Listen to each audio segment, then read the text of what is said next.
What is up, guys? Welcome back to the channel. So this episode is a continuation of the last one. In fact, it's the same day. Just took a break and got my sanity back a little bit.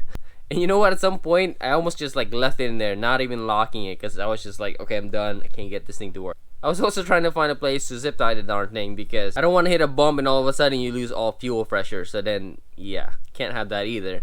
So thankfully we got that working, so we are done with that fiasco, and let's move on to the next one. Alright, so I'm working on the wiring harness now. I need to finish the thing. I don't have any of those, what do you call that, crimp tool. Should probably invest in one. I almost put this together without checking. It goes like this, so we're gonna need to put the ground on this side.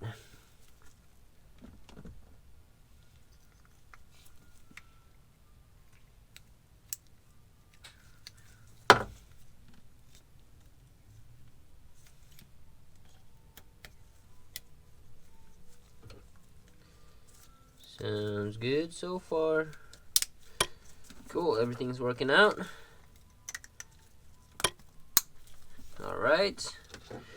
Now this thing will get looped like this because I do want to add a cover on here. So eventually, whenever that happens, I want to have enough slack.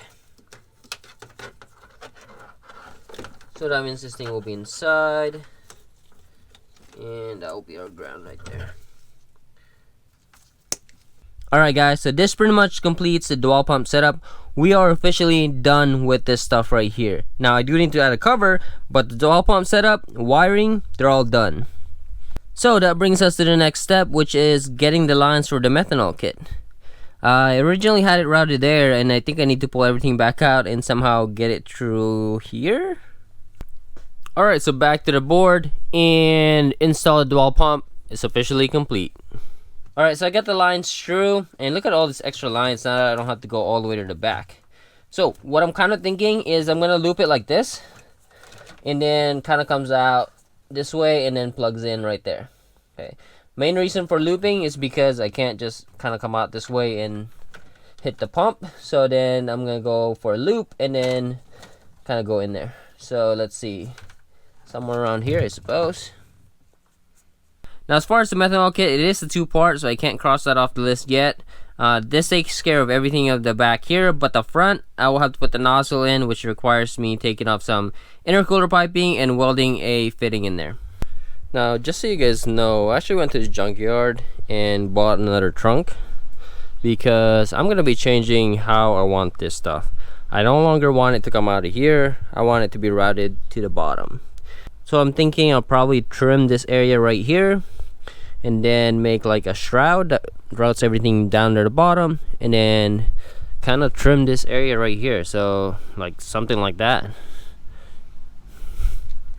Well, yeah, so I'm gonna go ahead and remove that, put that on, and yeah. Alright guys, so now our trunk is looking more normal, so let's clean this up a little bit. I gotta say, I was actually pretty lucky because there was a 2001 A4 that showed up like 5 days ago in the junkyard, which is why this is still in pretty good shape.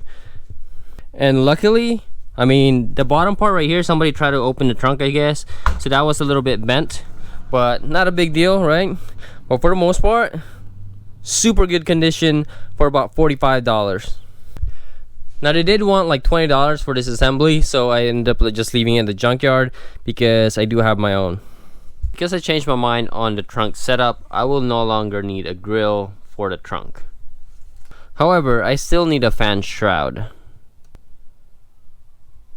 Well guys, got some bad news here. My blow valve, well, I tested that today because for the past couple runs that I've done in the car, I haven't been able to hear this, which is unusual because this blow-off valve is usually, and I mean usually, pretty loud. Granted, I was only at 15 psi, but I should have been able to hear it still. So when I tested it, it wasn't holding any of the vacuum. So I figured, you know what, let's open it up, check the diaphragm, see if there's any damage there. I didn't find anything, so I figured I was good, and I put an RTV all the way around, because that's usually where it leaks. And tried again, nothing. So there must be a pinhole in the diaphragm somewhere, because it's just not holding vacuum. So what that means is we gotta replace our blow-off valve, and I'm not sure if I want to go with another replica I mean, granted, when I've used them before, I've used like 2 or 3 of these already. They're usually pretty good. So it's kind of unusual for them to not work, I guess. The other option would be go for something like the Pro Charger Big Red. I think that's what they call them. But I don't particularly like the noise that it makes. So let me think about this one, and I'll get back to you guys. Now in the meantime, I do want to drill a hole here for my methanol nozzle, so I can at least get that started today.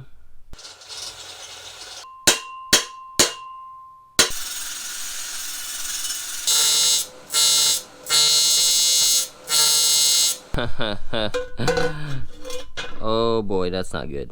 I made a mistake on this side right here, this corner specifically. I don't know if you guys can see this, but I melted it a little bit too much that it actually got on the threads a little bit. So hopefully I have this tap on hand. Otherwise I'd have to buy a tap or re-weld a new one. I think I'm gonna go with a tap here, because yeah, I'm not down to re-weld a new one on this one. But other than that, the rest looks pretty good. So apparently I have all the other ones but the one I need. But I did find one that came close. It looks like the pitch is good, but the size is not. Just a little bit. So I kind of got lucky in there. I don't need like everything cut. Alright, so with this thing mounted, my water injection is now done. Now I did add one more to the to-do list, which is a skid plate, and let me show you guys why. So my driveway to the main road is extremely low, and check out my oil pan. And that's only been like a few times to driving outside of my driveway. Now I do plan to add something for my driveway, like a temporary ramp when I take out the car, because that's gonna be eating this up. I still don't want to have these issues when I'm going over speed bumps, so I'm gonna add a skid plate under here. How I'm gonna mount it, I'm not sure, but it will definitely be a solid steel skid plate. Alright, so back in the list, what should we do next? I do want to ask you guys, do you guys have any recommendation for the spring strut? Can't really see it, but I do have an H&R coilover currently on the car, and the shocks are just done. And I was looking at a rebuild, and they cost about, I think, like $200-300 per side. At that point, might as well get a new kit altogether. Now for the spring and strut, I don't need like a full out best you can get for the money kind of stuff, but I'm looking for something that's stable at high speed, like 200 miles per hour high speed, because of that goal that we have there. So let me know in the comment section, guys, what do you guys recommend for the B5S4? What are my options? You know, I'm open to either coilovers or just even springs and strut setup, so I'm not necessarily looking for one thing over the other. I don't really care about ride height, more for performance aspect of it. But yeah, so I think that's gonna be it for this episode. So thank you guys for watching, and I'll see you guys next time.